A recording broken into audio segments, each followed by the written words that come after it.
ಮಾಡುವ ಅಧಿಕಾರಿಗಳಿಗೆ ಹೇಳಿದಿಕ್ಕಾರ. ಹಾಲು ಬಟವಾಡ ಹಣವನ್ನು ಕೊಡದ ಬ್ಯಾಂಕ್ ಅಧಿಕಾರಿಗಳಿಗೆ ಹೇಳಿದಿಕ್ಕಾರ. ತೆರಿಗೆ ಮಾಡಿದ್ರು ಎಂಡಿಗೆ ಹೇಳಿದಿಕ್ಕಾರ. ಬ್ಯಾಂಕ್ ಅನ್ನು ಹಾಳು ಮಾಡಲು ಹೊರಟಿರುವ ಉಪವ್ಯವಸ್ಥಾಪಕರಿಗೆ ಹೇಳಿದಿಕ್ಕಾರ. ಬೇಕೇ ಬೇಕು, ಪಡಿಸಲೇಬೇಕು,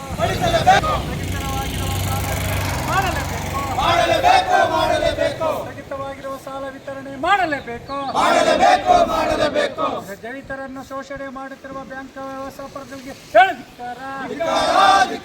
ಬ್ಯಾಂಕ್ಗೆ ಕನೆಯ ಮಳೆ ಹೊಡೆಯುತ್ತಿರುವ ಅಧಿಕಾರಿಗಳಿಗೆ ಹೇಳಿದಿಕ್ಕಾರ.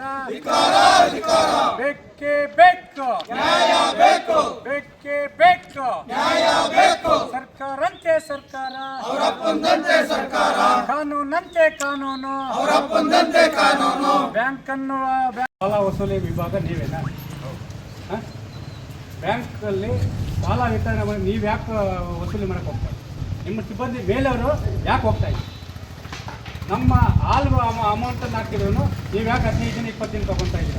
KCC ಸಾಲ 1,50,000 ಕೊಟ್ಟರು ಯಾಕೆ ನಮ್ಗೆ ಅಮೌಂಟ್ ಕೊಡ್ತೀರಾ? ಭಿಕ್ಷಕರ ಕಟ್ಟ 2,000 3,000 ಕೊಡ್ತೀರಾ? ಉತ್ತರ ಹೇಳಿ. KCC ಸಾಲ ನಾವು ಕರೆಕ್ಟಾಗಿ ಟೈಮ್ ಕೊಟ್ಟಿದ್ರು ಅದನ್ನು ಟೈಮ್ ಕಟ್ಟಿಲ್ಲ ಅಂತ ಹೇಳ್ಬಿಟ್ಟು ಬೈಲಿಗೆ ಮಿಸ್ಅಂಡರ್ಸ್ಟ್ಯಾಂಡಿಂಗ್ ಮಾಡಿ ಕೇಂದ್ರ ಮತ್ತು ರಾಜ್ಯ ಸರ್ಕಾರ ಬರೋ ಬಡ್ಡಿ ಹಣನ ಯಾರು ಲೂಟಿ ಮಾಡ್ತಾ ಇದ್ದಾರೆ? ಇದು ಉತ್ತರ ಬೇಕು ನಮಗೆ. ಶಿವಕುಮಾರ್ ಯಾಕೆ ರಜೆ ಹಾಕಿದ್ದಾರೆ? ನಾನು ಕಳ್ಳ ಅಲ್ಲ ಅನ್ನೋ ಮೇಲೆ ಯಾಕೆ ನಾನು ಮುಟ್ಕೊಂಡು ನೋಡ್ಬೇಕು? ಬರಬೇಕಾಗಿತ್ತಲ್ಲ ಇಲ್ಲಿಗೆ, ಇಲ್ಲಿ ಬಂದು ಉತ್ತರ ಕೊಡ್ಬೋದಾಗಿತ್ತಲ್ಲ. ಯಾರ್ದು ಇದು ಬ್ಯಾಂಕು? ನೀವು ಮಾತ್ರ ಮೇಲೆ ಮಾತ್ರ ಕೂತ್ಕೊಂಡಿರ್ಬೋದು, ಕೆಳಗಿನ ಅಧಿಕಾರಿಗಳು ವಸೂಲಿ ಮಾಡ್ಕೊಂಡು ದುಡ್ಡನ್ನ ಏನಾಗ್ತಾ ಇದೆ? ಯಾಕೆ ನಮ್ಗೆ ದುಡ್ಡು ಕೊಡ್ತಾ ಇಲ್ಲ? ಉತ್ತರ ಕೊಡಿ. 1 ಅವರಿಂದ ಕಾಯ್ತಾ ಇದ್ದೀವಿ ನೀವು ಬರಬೇಕು ಅಂತೇಳಿ. 1 ಅವರಿಂದ ಕಾಯ್ಬೇಕಾ ನಾವಿಲ್ಲಿ? ಏನು MD1 ಮಾತಾಡಿದ್ದಾರೆ ಅಲ್ಲ? ಏನು ಮಾತಾಡಿದ್ದಾರೆ? ರೈತರು ಯಾರು ಇನ್ನೂ ನೇಣು ಹಾಕೊಂಡಿಲ್ಲಪ್ಪ, ನೇಣು ಹಾಕೊಂಡು ಬಂದು ಹೂವಾರ ಹಾಕ್ತೀನಿ ಅಂತೇಳಿ ಹೇಳಿ ಸರ್. ಇದು ಬ್ಯಾಂಕು ಯಾರ್ದಲ್ಲ, ಅಧಿಕಾರಿಗಳದಲ್ಲ. ನಾವು ಸಾಲ ಪಡೆದು ನಾವು ಮರುಪಾವತಿ ಬರೋ ಬಡ್ಡಿಯೆಲ್ಲ ನಿಮಗೂ ಸ್ಯಾಲ್ರಿಗಳು ಕೊಡೋದು. ಇವತ್ತಿಗೆ ಯಾಕೆ ಹೋಗಿಲ್ಲ? KGF ಅಲ್ಲಿ 2.5 ಕೋಟಿಗೆ ಏನು ಸರ್ NOC ಕೊಟ್ಟಿದ್ರು, ಅದು ಏನು ಮಾಡಿದ್ರು? ಅದನ್ನ ಏನು ಸರ್ ಮಾಡಿದರೆ? ಇತರ ರೈತ ಕುಟುಂಬಗಳ ಜೀವನಾಡಿ ಇದೆ. DCC ಬ್ಯಾಂಕ್ ಅಂದರೆ ಕೈ ಎತ್ತು ಮೊಕ್ಕೋ ಕಾಲ ಇತ್ತು 10 ವರ್ಷಗಳಿಂದ. ಆದರೆ ಇವಾಗ DCC ಬ್ಯಾಂಕ್ ಅಂದರೆ ಧಿಕ್ಕಾರಗಳಾಕೋದು, ಶಾಪ್ಗಳಾಕೋಂಥ ಮಟ್ಟಕ್ಕೆ DCC ಬ್ಯಾಂಕ್ ಹೋಗ್ಬಿಟ್ಟೈತೆ. ಏನಾಗಿದೆ ಅಂತೂ ಗೊತ್ತಾಗ್ತಾ ಇಲ್ಲ. ಹಿಂದೆ ಬೇಲೆಲ್ಗೊಂದು ಅಧ್ಯಕ್ಷರಾಗಿದ್ದರು, ಎಲ್ರಿಗೂ ಸಾಲ ವಿತರಣೆ ಮಾಡಿದರು, ಎಲ್ಲರೂ ಒಂದು ಖಾಸಗಿ ಸಾಲದಿಂದ ಮುಕ್ತಿ ಹೊಂದಿದ್ರು. ಈಗ ಚುನಾವಣೆ ಆಯಿತು, ಅವರು ಅಧ್ಯಕ್ಷರಾಗ್ತಾ ಇಲ್ಲ, ಅದು ಬಿಡ್ತಾ ಇಲ್ಲ ರಾಜಕೀಯ ಗುಂಪಿಂದ. ಇವತ್ತೇನಾಗಿದೆ ಅಂದರೆ ಹಾಲು ಕರೆದು ನಾವು ಡೈರಿಗೆ ಹಾಕಿ ಹಾಲು ಡೈರಿಯಿಂದ ಬರೋ ಅಮೌಂಟನ್ನು ಇಲ್ಲಿ ನಾವು ಖಾತೆ ಏನು ಬ್ಯಾಂಕ್ ಅಕೌಂಟಿಗೆ ಮಾಡಿದ್ರೆ ಇಲ್ಲಿ ಕೇಳಿದ್ರು ದುಡ್ಡು ಕೊಡ್ತಾಯಿದೆ. ಆ ದುಡ್ಡು ಎಲ್ಲಿ ಹೋಗ್ತಾ ಇದೆ? ಇನ್ನು KCC ಅಲ್ಲ 50,000 ಲಕ್ಷ 2 ಲಕ್ಷ ಕೊಡ್ತಾ ಇದ್ದಾರೆ. ಅದನ್ನು ಪಡಿಬೇಕಾದ್ರೆ 3 ತಿಂಗಳಾಗಬೇಕು. ನಮ್ಮ ದುಡ್ಡನ್ನು ಪಡಿಯೋಕೆ 3 ತಿಂಗಳಾಗಬೇಕು. ವಸೂಲಿಗೆ ಹೋಗ್ಬೇಕಂತ ಅಧಿಕಾರಿಗಳು ನೋಟಿಸ್ ಕೊಡ್ತಾರೆ. ಅವ್ರೇನು ಮಾಡ್ತಾರೆ ಮೇಲೆ ಅಧಿಕಾರಿಗಳು?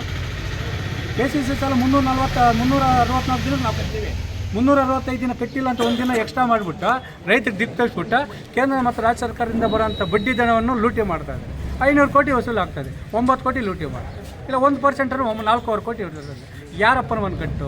ನಾವು ಕೇಳ್ತಾರೆ, ತಿಂದಾರ ಹಾಳಾಗೋಗ್ಲಿ, ಸಮರ್ಪಕ ರೈತರಿಗೆ ಕೊಡ್ತಾ ಇಲ್ಲ, ಮಹಿಳೆಯರು ಕಟ್ಟಿಯವರು ಅವ್ರಿಗೂ ಕೊಡ್ತಾ ಇಲ್ಲ, ರೈತರಿಗೂ ಕೊಡ್ತಾ ಇಲ್ಲ, ಯಾರೂ ಕೊಡ್ತಾ ಇಲ್ಲ. ಈಗ ಬೆಳೆ ಬೆಳೀತಾ ಇತ್ತು ಅಲ್ಲ. ಆಗ ನಾವು ಹೇಳ್ತೀನಿ ಕೇಳಿ, ಹಿಂದೆ 10 ವರ್ಷದಿಂದ ಹೆಂಗಿತ್ತು ಅದ್ರ ಅಪ್ಪನ ಆಗ್ಬಿಟ್ಟೈತೆ DCC ಬ್ಯಾಂಕು. DCC ಬ್ಯಾಂಕ್ ಅಂದರೆ ಕೋಟಿ ತಿಂದರೆ ಯಾವ ರೀತಿ ತಪ್ಪಿಸ್ಕೋಬೇಕು, ಕೋಟಿ ತಿಂತಾರೆ, ಅಮಾನತ್ ಮಾಡ್ತಾರೆ, KITಗೆ ಹೋಗ್ತಾರೆ, ಇದೆಲ್ಲ ಇನ್ನೊಂದು ತಾಲೂಕು ಹೋಗ್ತಾರೆ. ಒಂದಲ್ಲ ಎರಡಲ್ಲ, ಈ ಒಂದು DCC ಬ್ಯಾಂಕ್ ಹಗರಣ ಎಷ್ಟು ಮಟ್ಟಕ್ಕಿದೆ ಅಂತಂದರೆ ಆ ತೆಲುಗಿ ಶಾಬಾಕ ಹಗರಣ ಮೀರಿಸ್ಬಿಡ್ತದೆ. ಆದರೆ ಇನ್ನು ಕಟ್ಟೆ ಕಡಿಯೋದಾಗಿರೋದು ನಮಗಷ್ಟೇ. ಹಸುಗಳು ಇವತ್ತು ತಂದು ಕಟ್ಟೆ ಹಾಕಿದ್ದೀವಿ, ನಮಗೆ ನ್ಯಾಯ ಸಿಕ್ಕಿಲ್ಲ ಅಂತೇಳಿದ್ರೆ ಇನ್ನು ಸಂಸಾರ ಒಳಗಡೆ ಉಳ್ಬೇಕಾಗ್ತದೆ.